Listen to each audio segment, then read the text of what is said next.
बिस्मिल्लाहिर्रहमानिर्रहीम। अस्सलाम वालेकुम। कैसे हैं आप सब लोग? उम्मीद है आप सब लोग बहुत खैरियत से होंगे अपने घरों में और मज़ेदार से खाने खा रहे होंगे और बना रहे होंगे। तो चले, मैंने भी सोचा आज आपको एक मज़ेदार सी रेसिपी भुने हुए गोश्त की सिखा दूं। चले फिर शुरू करते हैं। सबसे पहले हम एक देगची चूल्हे पर रखेंगे और उसको थोड़ा सा गर्म करेंगे। मेरी देगची थोड़ी सी गर्म नहीं है क्योंकि हमारा गैस थोड़ा कम आ रहा था, तो मैंने काम चला लिया। ठीक है, फिर आप उसमें थोड़ा सा ऑयल ऐड करेंगे।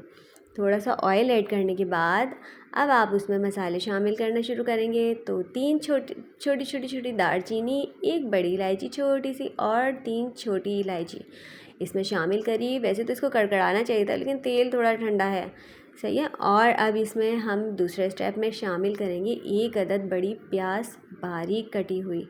ये लें जी, हमने डाल दी 1 अदद बारीक कटी हुई बड़ी प्याज। इसको ट्रांसपेरेंट होने तक हम फ्राई करेंगे। यहाँ मैंने वीडियो थोड़ी सी कट कर दी थी, ये बहुत देर में फ्राई हुई थी इतनी भी। अब हमने डाला 1.5 किलो गोश्त, सॉरी 1.5 पाव गोश्त लिया है मैंने तो 1.5 पाव गोश्त लेंगे आप और उसको अच्छी तरह चम्मच चला देंगे। ठीक है, और उसके बाद इसको थोड़ा सा मिक्स करेंगे। अब हम इसमें शामिल करते हैं दूसरे मसाले।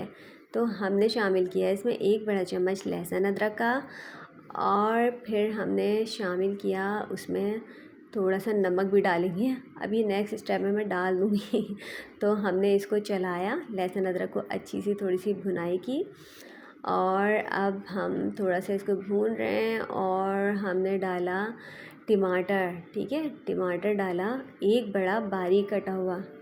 ठीक है, 1 बड़ा। और अब हमने डाला इसमें नमक हस्बे ज़ायका। नमक मैं अपने हाथों से डालती हूँ क्योंकि बड़ों का कहना है या मेरी अम्मी का कहना है कि हाथ से मसाले डालने की बात ही अलग होती है, उसका जायका ही अलग होती है। तो नमक तो कोशिश करें कि हाथ से डालें।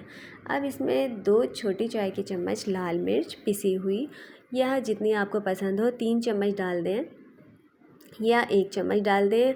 1/4 चम्मच हल्दी डालेंगे और 2 चम्मच छोटे चाय के चम्मच धनिया ऐड करेंगे। उसके बाद हम इसको थोड़ा सा मिक्स करेंगे।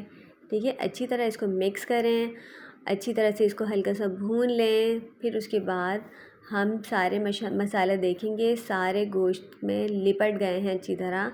सारे मसाले हमने डालकर अब दूसरा जो स्टेप करेंगे, अच्छी तरह से इसकी भुनाई करेंगे। ठीक है, भुनाई करने के बाद अब हम इसमें ऐड करेंगे थोड़ा सा पानी ताकि ये गोश्त गल जाए। ठीक है, जितना पानी इस गोश्त गलने के लिए ज़रूरत है 2 गिलास डाल लें, उतना पानी डालेंगे। अगर आप प्रेशर कुकर में बना रहे हैं तो आप पानी थोड़ा कम रखेंगे और टाइमिंग भी ज़ाहिर बात है कम होगी। अभी हमें इसको बनाना है, पकाना है 1.5 घंटे तक। तकरीबन 1.5 घंटे में ये गोश्त गल जाएगा। तो 1.5 घंटे तक हम इस गोश्त को गलाने के लिए रखेंगे। अब हम इसको उबाल आने तक ढक्कन लगा देंगे ताकि इसमें जल्दी उबाल आ जाए। अब इसमें देखें उबाल आ चुका है। अब जब इसमें उबाल आ जाए तो हम इसको फिर ढक्कन लगा देंगे और इसकी फ्लेम थोड़ी सी स्लो करके इसको गलने के लिए छोड़ देंगे 1 से 1.5 घंटे।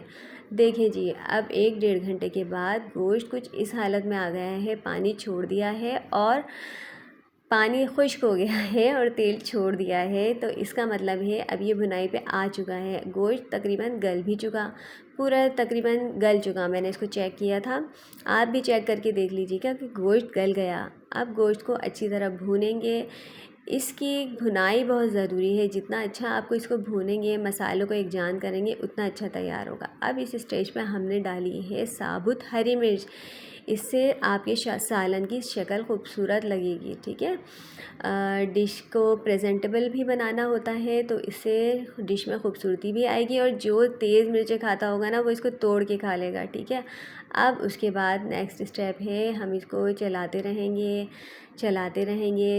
रहेंगे ताकि ये अच्छी तरह भुन जाए, मसाले एकजान हो जाए, प्याज टमाटर अगर कुछ है तो वो भी गल जाए।